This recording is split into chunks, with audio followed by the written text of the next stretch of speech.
What is up, our National Wrestling Shooters? This is Scott Kisegiro, the owner and chairman of the National Wrestling Shooters, and today I'm going to give you my NXT review. And I thought this is a great, awesome episode of NXT. Okay, let's begin with the review, shall we? Here we go.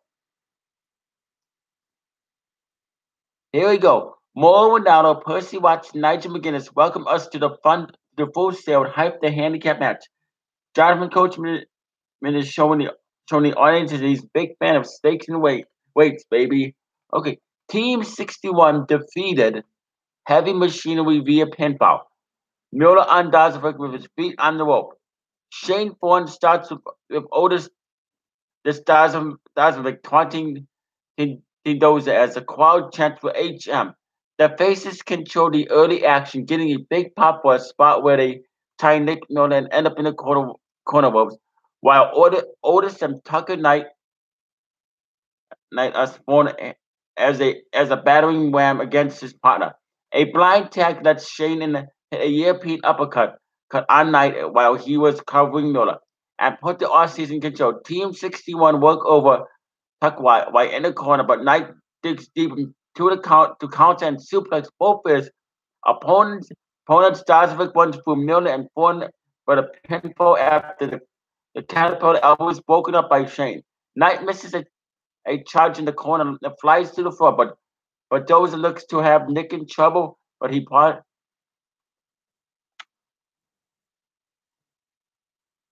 What the? Oh, okay. Misses a charge in the corner, but flies to the floor, but Dozer that looks to have Nick in trouble, but he pauses to wipe himself down with the Team 61 towels before attempting a smash. And Vaughn recovers to knock him from the ropes and allow his partner to get the dirty rope, which he helps by Nick's feet on the ropes. I thought this was a good tag team match. Like I said, NXT really knows how to use the tag team division. I really enjoyed this match. Then Bianca Kabila gets a hype video. She asks herself why she's fastest rising star in, and the rest of NXT is asking the viewer if we understand the significance of a root. We'll learn more from next week when Balor gets the who is the treatment. Hmm. I'm looking forward to that. And then EC3 promo spot with highlights over sunning himself at a rooftop pool. Next week we get his third match and we can already see the Jordy's effect as he turns NXT to NX3. He's proven he's the best there and the best there and the best anywhere. If he can do that in 3 matches, imagine what he can do in 4. I really like what NXT is doing with EC3. I like the way they're using him. And I wonder what else they're gonna do with him. I'm very interested in this. And then Lacey Evans defeated Kerry Sane via women's white. The Pirate Princess lands a drop kick right at the ball, with the bell, but Evans gives as good as she gets, landing in a stiff chop on a web break. Carrie answers back and takes control for 2 count off a spinning DDT.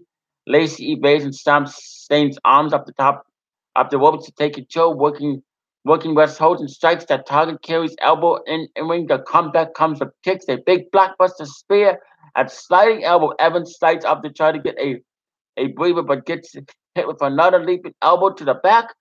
Sane rolls up in and goes up top, but jumps into Lacey's striking finisher. Hmm. Good match. Really good match. Very good match. And then Kathy Kelly's outside trying to catch up with Johnny Gargano and Candice LeRae. As they arrive, Johnny says his neck seen better days, but he and his wife sat down and had a discussion as a team. He doesn't want to do it, but it has to be done. He's not gonna tell Kathy now. It's to head him to the full sale life so they can tell all of us.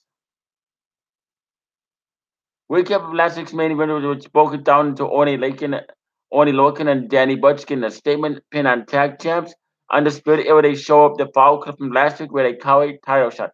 The Era is hanging backstage. Sage Adam Cole says that last week was a fluke and the Stephanie is free losers are going to brag about it for the rest of their pathetic lives. Kyle Wiley, Bobby Fish, and Roderick Strong say he does not give Lorcan and Butch the right to a title match. Kyle blames Pete Dunne for giving the Brit and Wallace false hope. And the group agrees that they never even heard of Oni until last week. Fish is excited about Takeover Chicago. Go to, but Wiley can't wait until next week. He's going to take care of Mister Number 2. Cole says that it's undisputed. Lars Sullivan defeated Velveteen Dream and Ricochet via pinfall following a freak of accident on Ricochet. Dream starts at an aggressive fist bump with his partner, but heads out quickly after Sullivan poses. Lars does the same to Ricochet off a tie up, and Velveteen suggests they attack together. They use the 5 count to finally get the big man down, and with a springboard drop kick by the King and BD hold his leg. They keep bringing it, whipping each other into Sullivan in the corner. They bring him to the corner, and they finally put him down again with the stereo super kick. But Lars kicks out of a corner. They try and fail to suplex him, and Sullivan comes back. The manhand of both men. With Hood and Ricochet to the floor and going to work on Dream. Wick makes a back to the corner as Velveteen takes a beating. Dream won't stay down but can't get the tag. Either Ricochet breaks up a cover after a diving headbutt and Lars chases him around the ring. That gives BD time to recover, hitting an elbow chop on Sullivan as he rolls up to get the space to make it to the corner. The King's Speed leaves Lars woozy and a big drop kick from Jim puts him down for a standing SSP from Ricochet, but Sullivan kicks out to a frenzy, ends with a second from Velveteen, but when Wick makes a blind tag and follows him with an aerial assault of his own, Dream snaps and hits the rolling DVD on his partner. He taunts Ricochet and bows to screw his partner, then leaves so Sullivan can end the King. And I thought this is a really, really good match. I am very impressed with Lars Sullivan. Lars Sullivan is a monster. I really like what NXT is doing with Lars Sullivan. But they're doing something. But they're making him into an unstoppable monster. But I don't think he's gonna become NXT champion at NXT Takeover Chicago. I think that Aleister Black is gonna retain and have a long title. And I don't. I could see, but I could see Lars Sullivan going up to the main roster soon. But yeah, I really like Lars Sullivan. And then we learned Dakota Kai would challenge the women's title next week. And County interviews are asking her how she's mentally preparing. Kai says it's been her dream for a long time. She's psyched but worried because it's against Shayna Baszler, a body who she let get in a head. The champ rose up and asked if what Dakota thinks this is her dream come true. Kai knows she has no chance against a white. The Kiwi looks nervous but steels herself and says we'll see about that. Shane seems shocked a little, but that Chan stood up to her. Aleister Black will be here back. Will be here next week as well. Really, really good promo from Dakota Kai. I'm looking forward to seeing what they do for and looking forward to seeing the women's championship that she gets next week. So yeah, this is very, very interesting. NXT really knows how to use a women's division. That's why I love NXT because NXT is better than one SmackDown. NXT is the show to watch. NXT knows how to use it. The Westers knows how to use a tag team division, knows how to use a women's division. NXT never bores you. And then Johnny Gargano in the neck brace and Candice LeRae enter the arena to Johnny's theme. Gargano stops to high five some kids in the seats before climbing in the ring to soak in some cheers. But with a very serious look on his face, he gets a microphone and tells the crowd, I love you too. Candice takes his hand as he runs down his last appearance, which ended with him on a stretcher rather than an NXT championship match. Every day when he wakes up, his body reminds him of that day being kneed in the head, thrown into the LED, and put through a table. He's been doing this for a long time, but he sat down with Candice and realized he's decided it's time to start thinking about their future. He needs to ask himself, is it worth it? The crowd chants yes, but Gargano says his injuries have taken a toll on himself, his family, and his wife. He puts the mic down and whispers to the way, I'm sorry.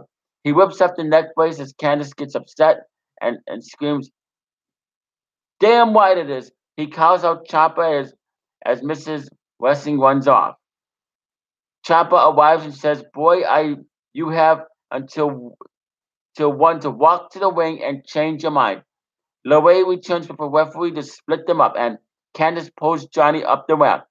Tommaso taunts him again, telling him to listen to his wife and be a good little boy, which gets Gargano to snap and charge swing.